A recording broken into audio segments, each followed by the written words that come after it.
We back. Thank you guys for clicking on this video. I'm the FM Guru, the Farmers Market Guru. I'm the only person on YouTube that you need to come to for your advice with farmers markets, craft fairs, vendor fairs, anything like that. I can tell you about state fairs. I focus on craft fairs and farmers markets though, because I am 5 years in the game. Like, comment, and hit the description if you want a specific one-on-one call with me to let you know what you need as far as farmers markets go. Yes.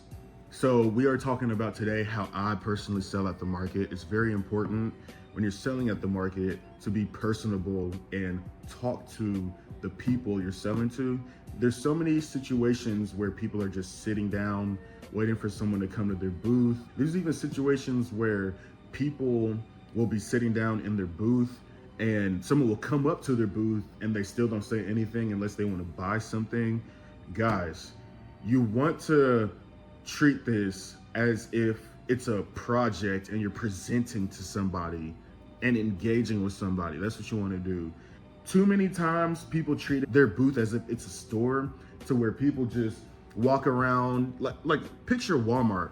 People are just walking around, they look, they see, okay, do I want this? No. Do I want that? No. There's a certain etiquette in order to selling your product. So me, for example, I'll show you guys real quick. So me, for example, I have a paper that I give to people. It tells you all my different ciders and their benefits. I also have my products right there. And then I have a backdrop. And this is all important for the visuals of people. You got a paper explaining it. Because if you see my cider, you're like, okay, I don't even know what this is. I have different ideas of what cider is. And I have different experiences. But I'm gonna tell you about my cider. That's what you want to do. With my cider, you see all the different blends, you see all their labels, and then you can read about it. You also see the backdrop if you don't feel like coming up to my booth. So I'm gonna tell you what I specifically say. People have different ways of sampling. Let's start off with the beginning. There are a couple of different ways people interact with people at the farmer's market. Number one, they don't interact at all. They'll just look at you, stare at you. I'm talking about vendors, that is. They'll just look at you, stare at you, customers. Number two, they might say, hi, good morning, how are you doing? Then there is number three. Number three are the samplers. I am a sampler person. There is a way to do it without being obnoxious. And then there's a way to do it with being obnoxious. So me, what I do is I'm looking, there's different people at the farmers markets. There's the people that just walk super fast to what they're getting. There's the people that, oh, they go for what they're going for, but they're walking, talking with their friends and stuff. And then there's the people who are walking slowly and stopping by each booth. So what I do is I look at the people's eyes and I look, if they look at their booth, I ask, do you want to try a sample of our cider? Because you're looking at my booth, so you must want to try, or you might be interested or intrigued about it. I'd say about 85% of the time, they say yes, if they're looking at my booth. Now, sometimes I'll get some people who they're just walking straight and I'll ask them, but I mainly ask the people who are looking at my booth because that is number one sign of interest. So I pull them over, I say, hey, this is our herbal cider. It's like coffee and tea, but it has no caffeine in it. Instead of caffeine, we use herbs for allergies and stomach issues. I'm giving them the paper, so I'm talking to them as they're reading it. So if you guys can have some sort of sign and some sort of description of what it is, because look, when I ask them, hey, do you want to try a sample? They come closer. When I stick out the paper, they come even closer. So now they're locked into what I got going on. We have this cider, cinnamon, matcha, ginger, and stress leaf to try. And here's all their benefits. You can read about them. Then they're looking, okay, I want to try this one. Easy to make. You just scoop it in a coffee mug. You fill it with water or milk. There you go. Boom. Oh yeah, and then this one is good for stomach issues, migraines, blah, blah, blah, blah. Okay, yeah, this tastes good. Or, oh no, this is too sweet for me. If they say, ooh, it tastes good, flip it over. Here's the pricing. Because it tastes good, then you should want it because it's good for you and it tastes good. Boom. So then the pouches are 30 servings for 25. The jars are 60 servings for 45. You guys can even try for yourself in the description. No shame, call out.